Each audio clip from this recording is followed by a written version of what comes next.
Hola Guido, ¿cómo va? Guido, querido. Buen día, jóvenes. ¿Cómo les va? Fresquito afuera, 15 grados decía el auto. Lindo.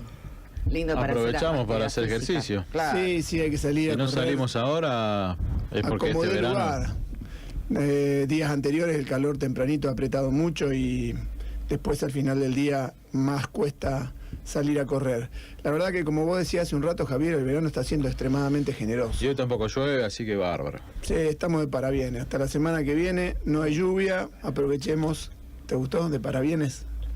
Recibimos con beneplácito esta condición semanita meteorológica. sin lluvias y por suerte para la zona que está tan afectada también les viene muy bien. Pero bueno, vamos a lo mío, a lo nuestro. Hoy vamos a hacer hernia de disco y este tema se disparó porque tengo un par de alumnos que han tenido problemas con sus discos y siempre surge, incluso ayer hablando en otro ámbito también de trabajo con otro muchacho, creía lo mismo, que cuando uno tiene una hernia de disco, la hernia de disco le acompaña para toda la vida y se queda ahí instalada como un problema permanente, y eso no es así. ¿Qué es el disco? El disco es como una especie de cuerpo pulposo, que lo podemos imaginar como el relleno de la merengada, que está entre las vértebras, y lo que hace es amortiguar el funcionamiento de las vértebras de la columna. Una articulación sumamente compleja por la cantidad de movimientos que genera y por la cantidad de elementos que la componen. Y entonces ese núcleo pulposo rodeado de un anillo fibroso, el disco intervertebral, a veces se lastima. Esa lastimadura, esa lesión se puede producir por degeneración. Cuando nos volvemos grandes a veces los discos se deshidratan igual que las vértebras, se ponen débiles y se lastiman, o por sobreuso. Decidí levantar una maceta que estaba más allá de mi rango de fuerza y hice una hernia. El grado de la lesión, el más severo es la hernia, pero hay otras lesiones menores como la protusión y la fisura que también pueden generar algunos trastornos, sobre todo la protusión. Cuando hablamos de una protusión, hablamos, imagínense cuando la cubierta del auto hace un bubón o cuando a la pelota de fútbol se le sale un pedacito de la cámara para afuera. O sea, una parte del núcleo se deforma el tejido fibroso y una parte del núcleo está intentando salir, pero no sale. Y en la hernia sí, se rompe el anillo y el núcleo pulposo de adentro sale para afuera. Cuando se nos produce esta lesión, los síntomas más comunes, una lumbalgia muy fea, una cervicalgia muy fea, tenemos limitación en el movimiento, tenemos dolor al toser o al estornudar, tenemos parestesia, ese cosquilleo que se nos duermen o los dedos de las manos o alguna parte de las piernas, la famosa ciática, cuando está comprometido el nervio ciático, y perdemos la fuerza. Esos son los signos más comunes de una hernia de disco. El 95% de las hernias de disco con un tratamiento conservador mejora. Se produce la hernia de disco, estamos en la fase aguda, ¿qué hacemos? Reposo, y con analgésicos y tratamientos kinésicos tratamos de remitir el dolor, que el dolor se vaya, sacar el dolor porque es sumamente inhabilitante, y durante ese proceso, ese núcleo que se salió para afuera se reabsorbe y se cierra la herida con una cicatriz, como si nos cortamos en cualquier parte de la dermis, de la parte de afuera del cuerpo, y se produce una cicatriz que se cierra y la lesión se termina. Entonces, ese disco se mete para adentro, se minimiza el dolor, aunque puede seguir durante un tiempo, varios meses, y se recupera la funcionalidad de la zona. Eso es la fase aguda, que aproximadamente dura 2 meses. Las hernias de disco ya no se tratan más quedándose quieto, inmovilizándose, se tratan con movimiento, tanto en la fase aguda por vía kinésica como cuando salimos de la fase aguda a través de los profes.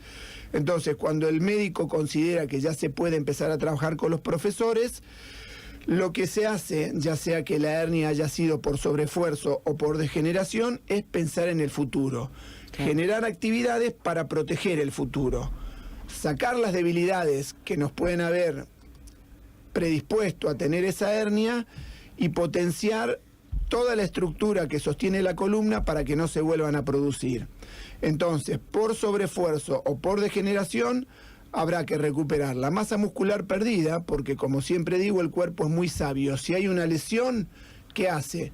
Pierde toda la masa muscular de la zona para que no la usemos, porque si seguimos teniendo músculo lo podríamos hacer, y esto se produce siempre. Entonces, ¿qué hacemos? Empezamos por fortalecer los músculos paravertebrales, que son los músculos que vinculan las vértebras, para que funcionen correctamente, fortalecer los músculos esqueléticos, todos los de la espalda, dorsales, romboide y todos los músculos que protegen la columna por afuera, para proteger la columna y esos músculos paravertebrales, flexibilizar la musculatura espinal, o sea, estirarla, porque esos músculos acortados y muy rígidos le dan mucha compresión a los discos y muchas veces generan lesiones. Entonces flexibilizamos toda la musculatura espinal para descomprimir los discos y de ese modo eso nos permite trabajar con la longitud de la columna. Ustedes piensen que cuando iniciamos el día, si descansamos bien, la columna tiene una determinada longitud. Al terminar el día podemos estar 3, 4, 5 centímetros más bajos, producto de que todo el peso se va apoyando sobre la columna y la columna se va cortando. Entonces, trabajar con la longitud de la columna, descomprimiendo la presión en los discos, y empezamos ahí también a fortalecer la musculatura de sostén. ¿Qué sostiene la columna? Glúteos, fortalecemos mucho los glúteos, y recto del abdomen. Y acá viene lo tan moderno que no es tan moderno, que es, trabajamos mucho con el core, que es el núcleo del cuerpo, donde todo lo que se mueve a partir de ahí tiene equilibrio si el core está fuerte y bien trabajado. Equilibramos la cincha abdominal, que es el equilibrio entre los músculos del abdomen y los músculos de la espalda. Recordemos el ejemplo que creo que lo di hace poco: uno patea la pelota de fútbol con los cuádriceps, pero si no tiene unos posteriores que soporten el cuádriceps, nos pegamos la rodilla contra la nariz, y ese es el ejemplo burdo, pero si los cuádriceps tienen mucha fuerza y los posteriores pocas, se rompen los posteriores. Todos los músculos o gran parte de los músculos tienen agónicos y antagónicos, esto es, el bíceps flexiona el codo, el tríceps lo estira, el cuádriceps estira la rodilla, el posterior la flexiona. Cada 3 abdominales hay que hacer un espinal. Entonces hay que estabilizar la cincha abdominal, equilibrándola, y hay que estabilizar la cincha escapular. Pectorales y dorsales también tienen que estar en equilibrio. Esa antepulsión de hombros que a veces vemos, con esa cifosis dorsal con la gente encorvada, no está bueno, y eso se consigue equilibrando la cincha escapular, evitamos esas posturas. Mejoramos la movilidad articular y mejoramos la funcionalidad de toda la columna. ¿Y para qué hacemos todo este proceso? Para ir cerrando, para volver al estado anterior de la lesión, o sea, estar saludables, para minimizar el riesgo de hacer otra hernia de disco por las mismas causas. Si había debilidades, superarlas y potenciar toda la estructura que nos sostiene para que nada más se produzca en ese ámbito. Y siempre recordemos esto: tener una columna y su musculatura saludable nos proponen tener una postura correcta. Y la postura es la que nos relaciona con el medio, es la que dice quiénes somos. ¿Cómo vamos? Caminando por la calle, uno claramente cuando ve a la gente caminar por la calle puede saber cómo se está sintiendo en muchos ámbitos de su cuerpo físico. Así que tratemos de evitar las hernias de disco porque muchas veces son muy traumáticas. Si las tuvimos, pongámonos en movimiento para que no se vuelvan a producir, y cuidando la columna, sin duda cuidamos todo el cuerpo. Muy bien, Guido, y también cuidemos la postura porque si no volvemos a tener hernia de disco, ¿no? Modifiquemos, sería. Sí, la columna es realmente la base del cuerpo, ahí está todo. No solamente hablamos de lo físico, sino también hablamos de que la gran mayoría de los nervios pasan por ahí, y desde ese lugar tenemos que cuidar la columna, porque si no la cuidamos lo vamos a padecer, claro, y mucho.